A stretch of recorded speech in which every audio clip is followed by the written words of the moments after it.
Ilang kulay daw meron si Bahaghari? Anong-ano daw ang mga kulay na ito? Ano kaya ang ginagawa sa bawat kulay? Yun po yung ating parang inferential question bago tayo pumunta sa susunod na pahina. Para abangan nila, ano kaya ang mga ginagawa sa bawat kulay? Yun siya. Tingnan natin. Sa kulay na kahil ay magsusulat sila ng pangalan, alpabeto, numero, at marami pang iba. Ano raw ang gagawin nila sa kulay na kahil?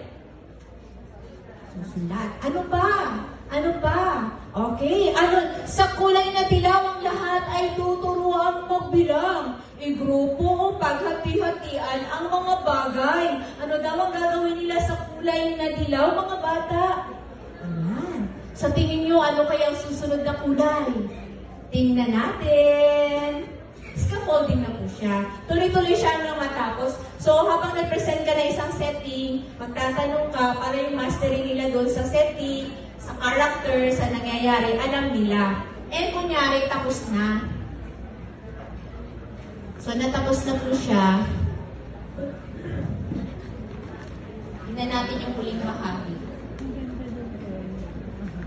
Ilang minutes pa lang minutes. Okay. At ang huling kulay nila, maglalaro ang lahat upang sumigla ang katawan. Masayang lumipad si Kabilaw sa tapat ng kanilang kuweba. Ginoong Bahaghari, gusto mo na pong tumapo sa bawat kulay ninyo. Makakadapo na kaya si Kabilaw? Ano sa tingin niyo mga bata? Sasagot ang mga bata. Opo, hindi pa po. Tingnan natin, ang inyong mga ginagawa ay katulad na rin po ng aming gawain sa balumbunig ginang ulap. Nasasabit na po ako.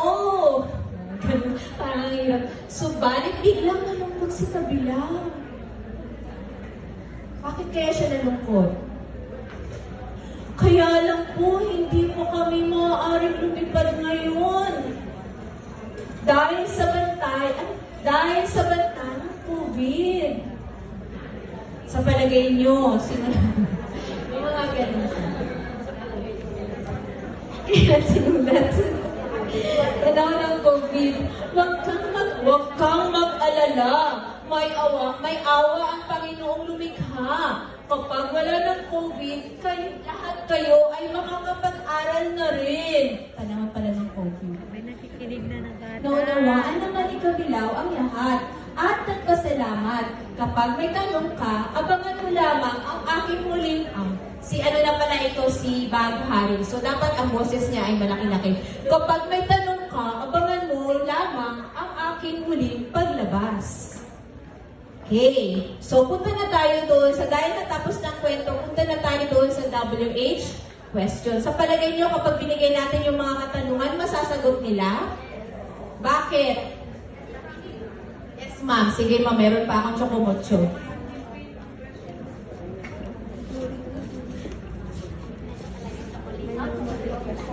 Kasi po, throughout the story, nagtatanong na kayo. Tapos yung tanong po doon is naitanong na rin siya throughout the story. So alam na nila at kabisado nila yung buong kwento.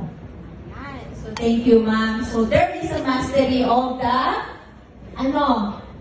parts ng story, yung mga settings and characters. So dahil dyan, ma'am, punta ka rin dito, ma'am, para makalakad-lakad ka rin. Halika dito. Halika na. Kasi ang kindergarten, artista po. Actually, ang elementary, lalo na stage 1, ay mga artista. Sa likod ng pelikula. Ayan. So, thank you po. So, magtatanong na, di ba? Sabi ni ma'am kanina, masasagot kasi bago ka lumipat sa susunod na mga pahina, natanong mo na siya. So, itatanong na yan. So, nandito pala yung mga nakita ko dito pala, andito yung mga yung writer at saka illustrator na sa likod. Member pala sila ng So, may tanong. Pero mga ma'am and sir, wag natin kalimutan, kung kayo si Kabilaw, susundin niyo rin ba ang bilin sa kanya? Sasagutin nila, syempre, opo. Bakit? poste para ligtas sila sa COVID. Kasi panahon ng COVID pa rin itong kwento natin. Di ba? Okay, so may mga tanong. So yung WH question doon na yun siya. Parang walang nakalagay. Pero ang tanong, ano na nga ang pamagat ng kwento? Balik mo. Ayun pala ang mga tanong. Sino ang mga tauhan sa kwento? Ilan ang kulay ni Baghari? Ano ang matututuhan ng mga bata sa kulay na kahil ni Baghari? Ano-ano ang matututuhan sa kulay na dilaw? Bakit hindi ba maaaring lumipad si Kabilaw? Kung kayo si Kabilaw, susundin niyo rin ba ang panuto sa iyo? So, yun yung moral lesson doon. O kung meron pa mang iba na may kukonek nyo doon sa kanilang karanasan, pwede nyo pong ipasok. So, wag natin palaging kalilimutan ang moral lesson at the end of the story natin sa mga bata. Nagustuhan niyo ba ang kwento mga bata? Apa. Mahalaga ba ang storytelling sa kindergarten world?